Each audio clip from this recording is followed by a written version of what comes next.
This topic benign prostate hypertrophy यानी कि BPH, जिसे हिंदी में प्रोस्टेट ग्रंथि का आकार बढ़ना कहते हैं, प्रोस्टेट ग्लैंड का शेप बढ़ना कहते हैं। डिफिनेशन: ये एक डिजीज़ है जिसमें मेल की पौरुष या प्रोस्टेट ग्लैंड का आकार यानी शेप बढ़ जाता है, जिसमें यूरिन पास आउट करने में ऑब्स्ट्रक्शन हो जाता है। ये कैंसर नहीं होता है। Benign prostate hypertrophy or BPH is the benign enlargement of prostate gland in male that compress the urethra and causes urinary obstruction.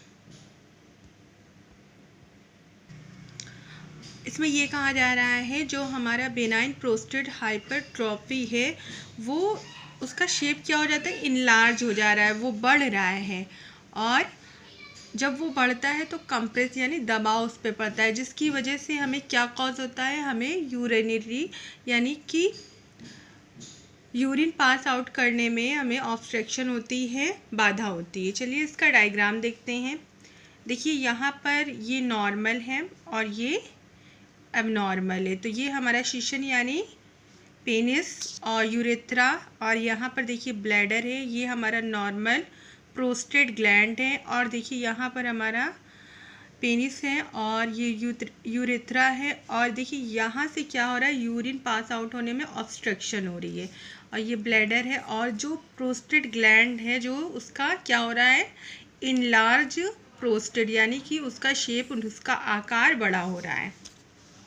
चलिए इसके कॉजेस देखते हैं क्या है। इसका कोई एग्जैक्ट जो है, इसका वास्तविक और एकल कारण मतलब इसका कोई एग्जैक्ट कॉज पता नहीं है, फिर भी हम इस रीज़न से इसका कॉज पता करते हैं। जैसे हमारे बॉडी में हार्मोन से रिलेटेड कोई डिजीज़ हो जाती है,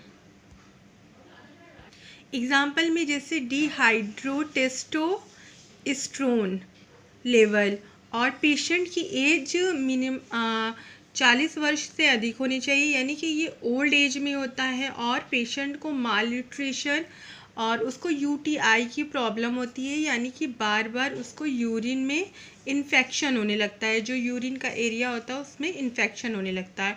और प्रोस्टेट यानी कि प्रोस्टेट जो ग्लैंड होती है उसकी जहाँ पर या तो वहाँ पर चोट लग जाती है या वहाँ पे किसी तरह का ट्रॉमा यानी कि फोड़ा हो जाता है। ट्रॉमा का मतलब क्या होता है, फोड़ा होना। चलिए अब हम इसकी क्लिनिकल साइन और सिम्टम या क्लिनिकल फीचर्स देखते हैं। इसकी जो सिम्टम्स है वो सीवियरिटी पर निर्भर करते हैं, यानी कि कोई सीरियस कंडीशन हो तब होते हैं, यानी कि थिन वाइडिंग स्ट्रीम यानी कि पेशाब की धारा पतली होना, फोर्सफुल वाइडिंग जोर लगाकर यूरिन को पास आउट करना, ब्लैडर भरा हुआ फील होना, fullness of urinary bladder, urine incontinence यानी कि मूत्र रोकने में असमर्थता, यानी ये हमारा टेस्ट हुआ था, ये हमारा टॉपिक था, हमारे सर ने दिया था।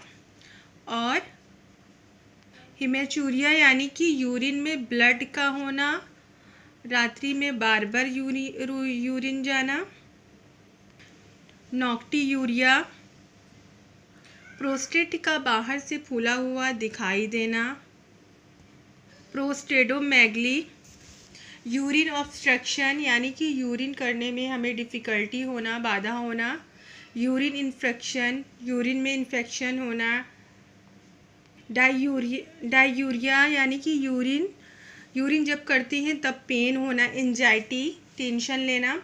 अब चलिए इसका देखते हैं, इसका डायग्नोसिस क्या क्या है। History collection, physical examination,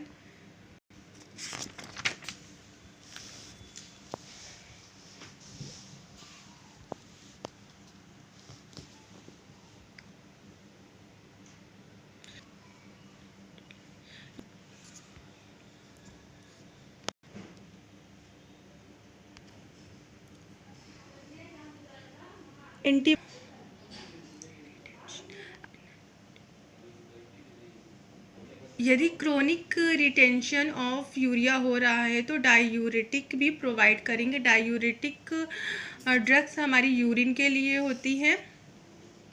example में परयूसिमाइड, मैनिटोल, और पेशेंट को नीड हो तो इस तरह के ड्रग्स यानी कि एंटीपायरोटिक्स, एनाल्जेसिक और एंटी एमेटिक्स ड्रग्स भी देनी चाहिए। अब हम देखते हैं इसका nursing management. Pre operative care में क्या क्या करना चाहिए। पेशेंट की सभी जांच यानी कि रिपोर्ट का, ट्रीटमेंट का रिकॉर्ड कलेक्ट करना चाहिए। पेशेंट को नई जांचों को व्यवस्थित यानी कि उसकी जो भी रिपोर्ट हो उसको हमें उसका पर्चा लेकर बिल्कुल भी क्रम से यानी लाइन से लगाना चाहिए। रोगी को संपूर्ण सर्जिकल प्रोसीजर के बारे में यानी कि उसकी जो भी सर्जरी होने जा रही है उसको बताना चाहिए और उसको एक पेपर पे सिग्नेचर कराना चाहिए। यदि उसके अटेंडेंस हो यानी उसके घर वाले हो तो इस बात की भी खबर उनको देनी चाहिए। पेशेंट को pre anaesthesia medicine PAC medicine provide करानी चाहिए। जी हाँ, जहाँ पर उसकी सर्जरी हो रही है उस एरिया में उसे एनेस्थीसिया प्रोवाइड कराना चाहिए जिससे उसको पेन रिलीफ हो। पेशेंट को IV कैनुला लगाया जाता है। अगर नीड हो तो IV फ्लूइड इन्फ्यूज़न भी किया जाता है।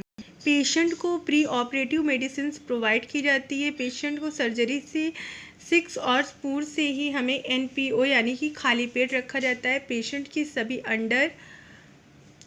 के सभी कपड़े यानी अंडरगारमेंट्स वगैरह हटा दिए जाते हैं और हॉस्पिटल ड्रेस प्रोवाइड की जाती है। पेशेंट के सारे यानी कि कीमती सामान, अगर वो मेल है तो फीमेल है तो उसकी ज्वेलरी वगैरह हटा दे, और अगर मेल है, मेल भी कुछ रिंग वगैरह पहनते उसको भी हटा दे। पेशेंट के कुर्ते की जेब पर पहचान वितरण लगा होना चाहिए कि ये कौन सा पेशेंट है।